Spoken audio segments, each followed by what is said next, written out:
Hey guys, so I'm just here with the S2000. As some of you guys know, a couple weeks ago I went autocross, and if you guys were with me or following my Instagram, you would know my coolant reservoir just cracked for no reason. I was just on the track, on the autocross track, and my car was like pouring coolant out the bottom, and I was like searching underneath. I took off all the under panels and everything, and then I found out there's a hole or like a crack developed here.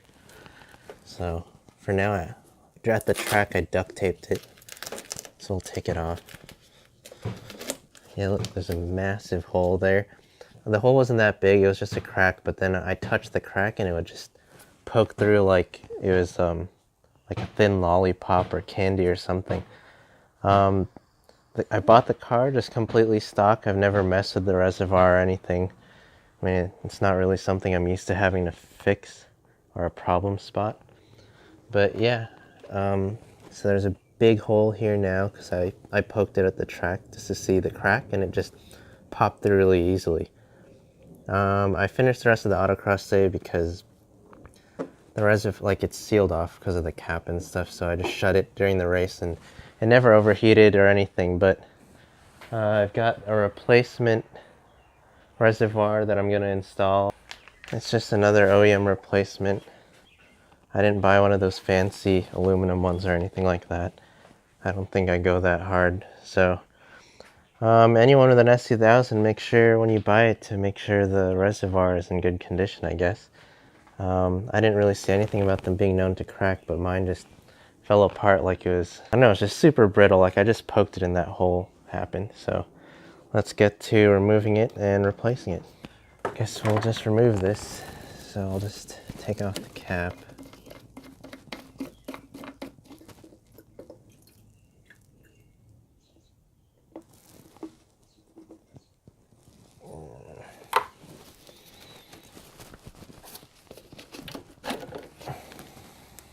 Remove that. I'll just set this down here. I think I'll just move the coolant. It's still brand new. I poured it in at the track because I carry coolant with me.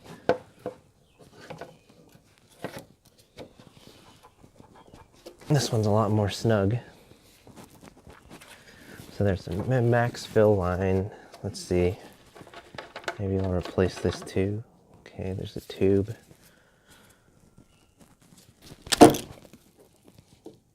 Well, that's great. Tube just ripped off the radiator. Got the tube off. Just wet it a little.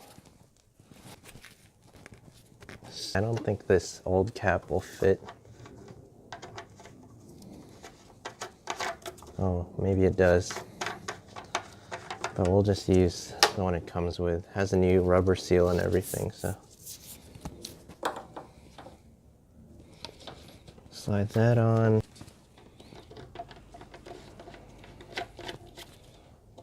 Okay, it all fits up. Got my clean funnel. And I'll just pour in the old. This is Honda Genuine, the blue coolant. Some people say you gotta stick with this. Some don't care, but I use Honda. Okay, that wasn't really enough, so I'm just gonna go grab some in the back of my car.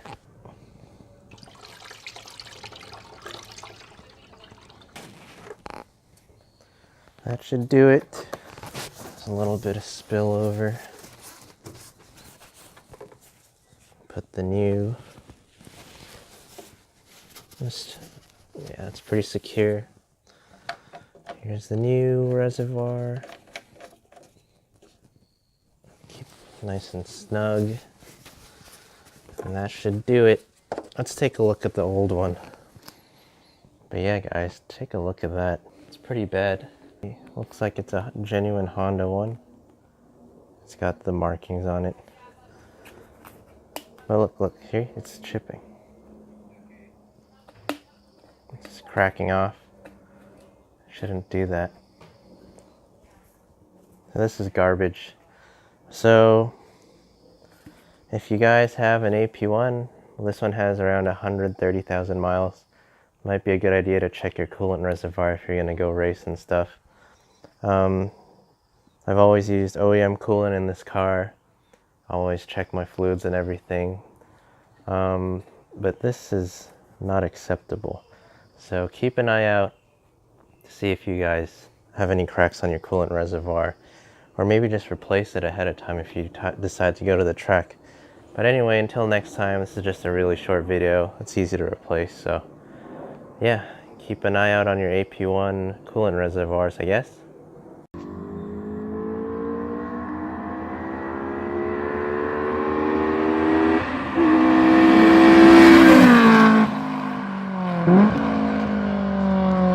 Mm-hmm.